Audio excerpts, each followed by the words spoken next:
un trabajo con vacaciones, un domingo con galletitas, un jardín sin guardia y sin ladrón, y un poco de paz.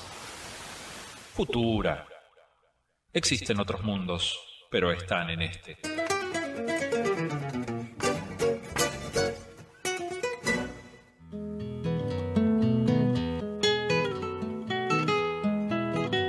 Bailamos al ritmo del bullerengue, cantamos en guaraní, nos saludamos en mapudungún, tejemos palabras al derecho y al revés, y seguimos caminando con nuevas preguntas. ¿Cuántas formas de decir quiénes somos? De pueblos y caminantes. Ya se viene el contrapunto, presten toda su atención, arranque con su razón, yo lo escucho atentamente, pa' cantar sencillamente lo que dicte el corazón. De pueblos y caminantes. Pensamos que la cultura viene a ser la levadura del pan de la libertad. Pueblo con identidad no vive en la noche oscura. Me importa más de dónde vengo que el saber pa' dónde voy. Provincianía es el color del pavo, quien no lo siente no tiene arraigo, con mate dulce, con mate amargo, de sur a norte con guitarra y canto.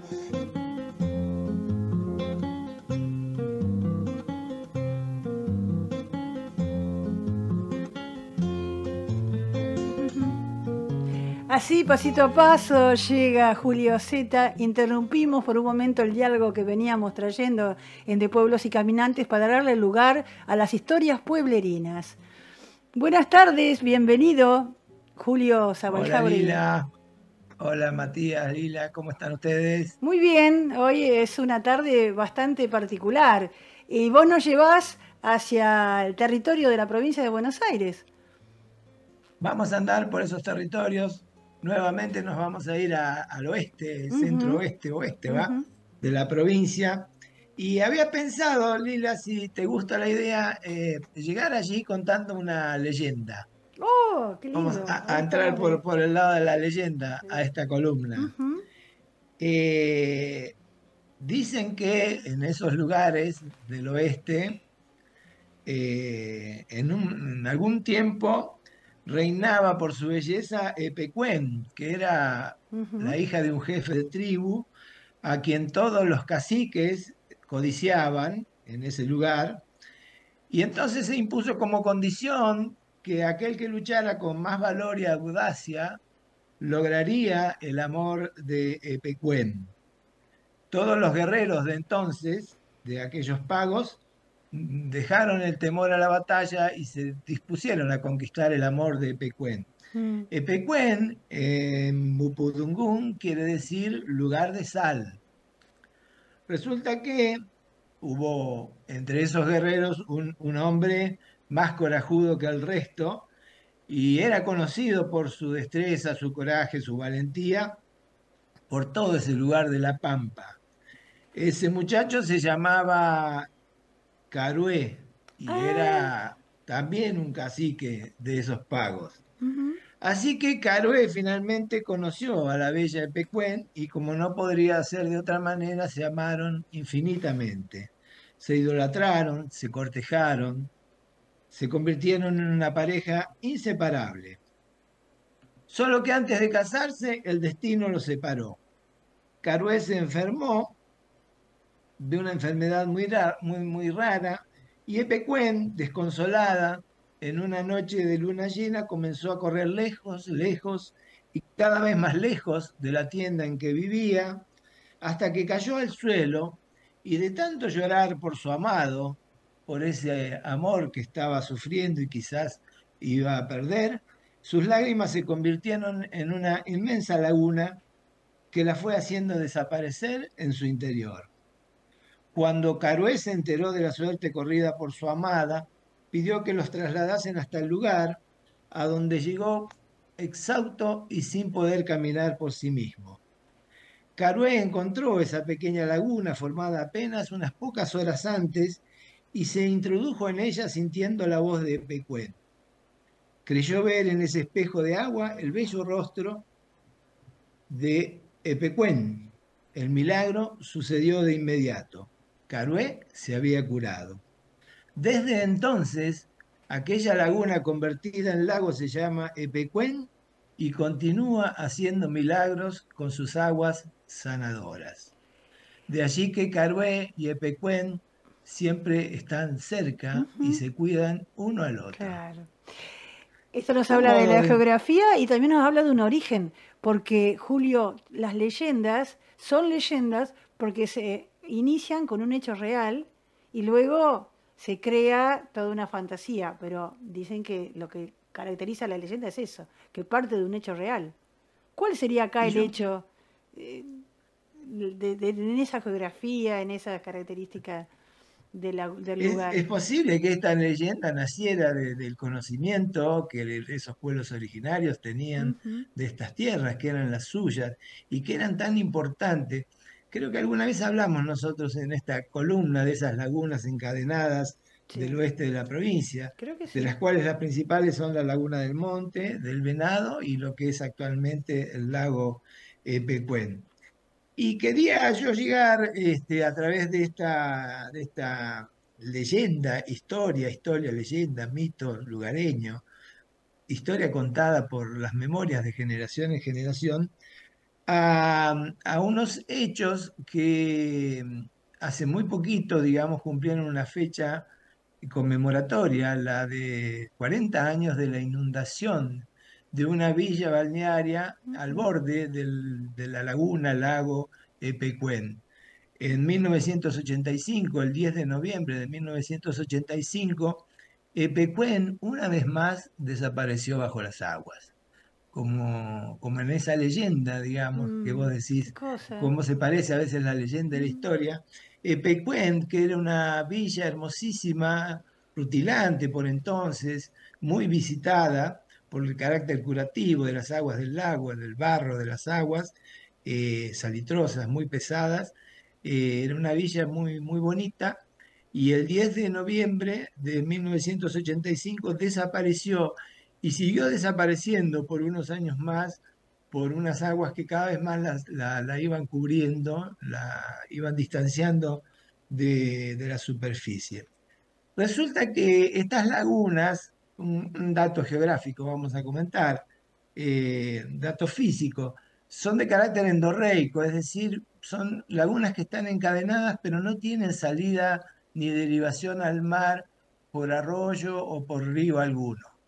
Con lo cual, estando en un extremo de un encadenamiento, siempre la última laguna es la que recibe las aguas de las otras cuando se dan situaciones climáticas de muchísima lluvia.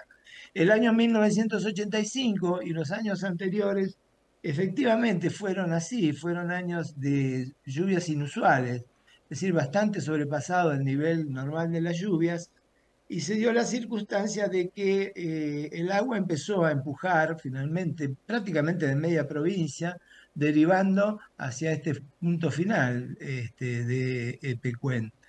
Eh, Hubo ahí, hay muchas explicaciones, digamos, que son geofísicas.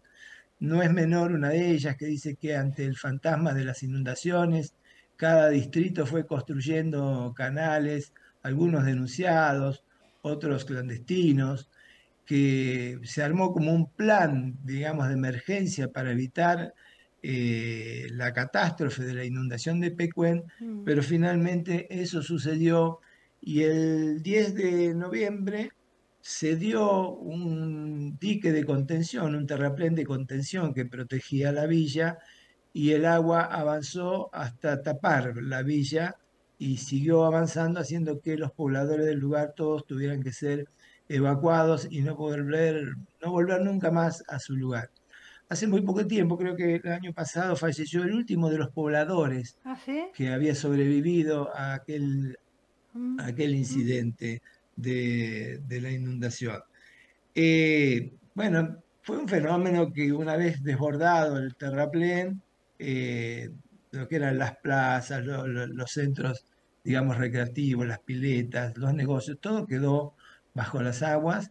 Hay algunas imágenes en una película que filmó Pino Solanas de este Pecuén escondido bajo las aguas, ¿no? Se filmaba, eran buzos que entraban al lago a filmar lo que había quedado de esa villa.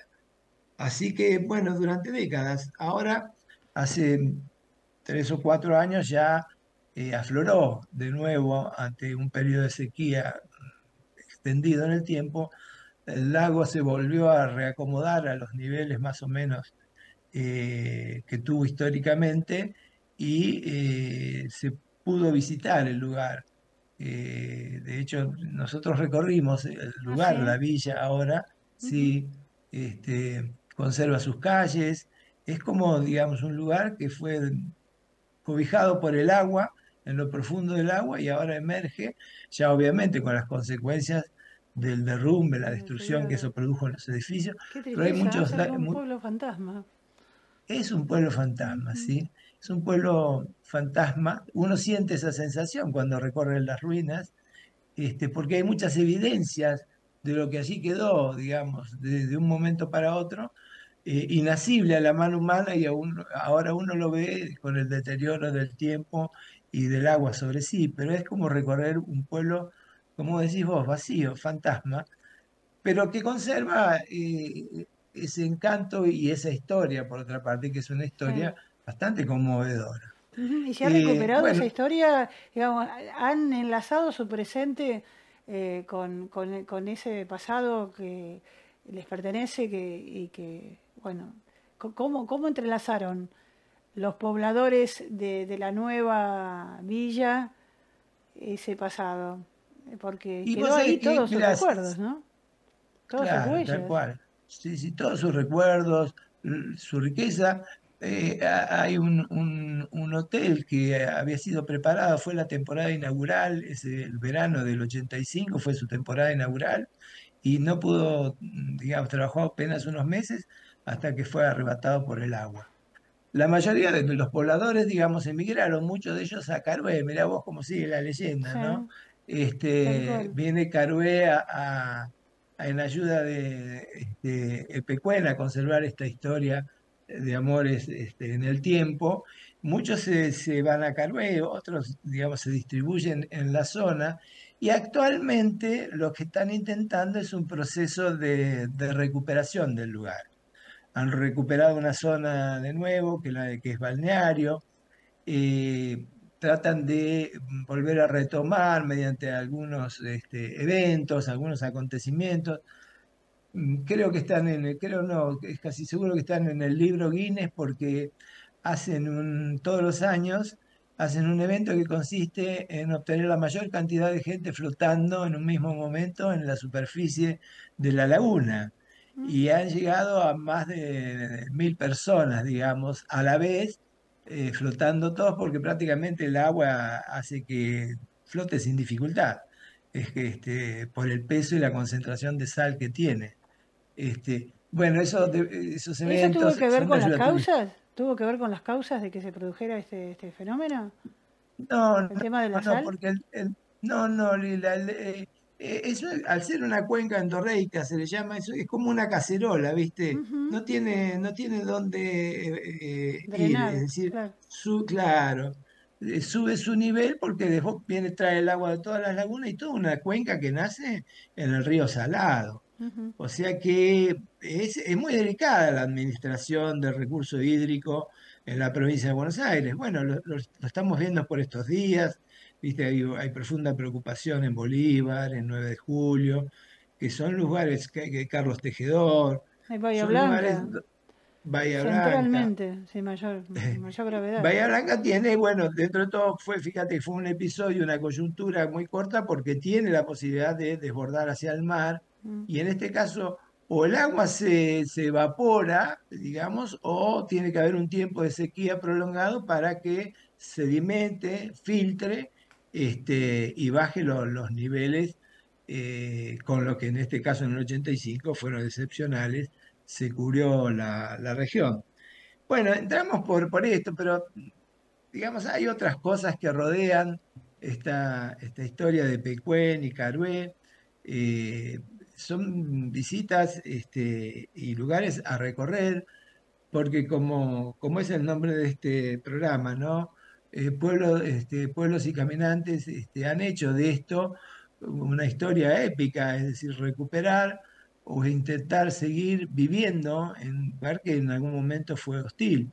Carué actualmente es un lugar muy bonito de la provincia, es un pueblo muy bonito, un turismo intenso, que se sostiene obviamente por la presencia del lago, pero que además, digamos, es parte de la economía de toda esta comarca.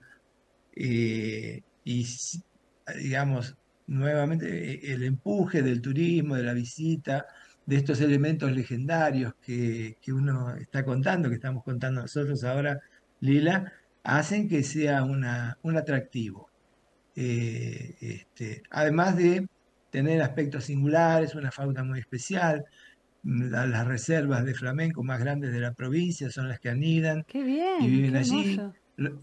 Lo que le da al lago un toque muy pintoresco, porque llega un momento de la tarde que se cubre el lago de un color rosado, y cuando las bandadas de flamenco empiezan a volar, digamos, es como si ondulara el horizonte de la pampa, vestido de colores rosados. Es muy bonito, Yo muy me lindo. quedaría con esa imagen de esta columna de hoy, de Pecuén y Carué, los pueblos enlazados, por una Me historia gusta esa idea. trágica también, pero también con futuro, ¿no? Con un porvenir que lo siguió enlazando. Me Sí. gusta esa idea, Lila. Sí, es un redondeo para esta historia breve, conmemorativa, hacer memoria sobre algo que sucedió y también celebrar a los habitantes de estos lugares que siguen haciendo su vida aún en situaciones que son contingentes, pero que son difíciles de superar, y que emergen como los flamencos que vuelven a volar y hacen de la tarde una cosa maravillosa. Provincianía es el color del pavo, quien no lo siente no tiene arraigo, con mate dulce, con mate amargo, de sur a norte con guitarra y canto.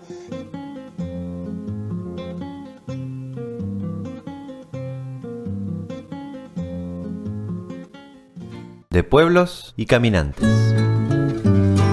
Caminando por el mundo se ven ríos y montañas, se ven selvas y desiertos, pero ni puntos ni rayas.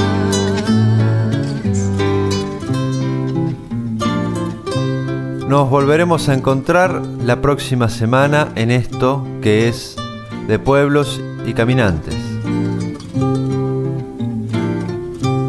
El próximo miércoles a partir de las 16. Y así entre todos los pueblos, raya y punto, punto y raya. Con tantas rayas y puntos, el mapa es un telegrama.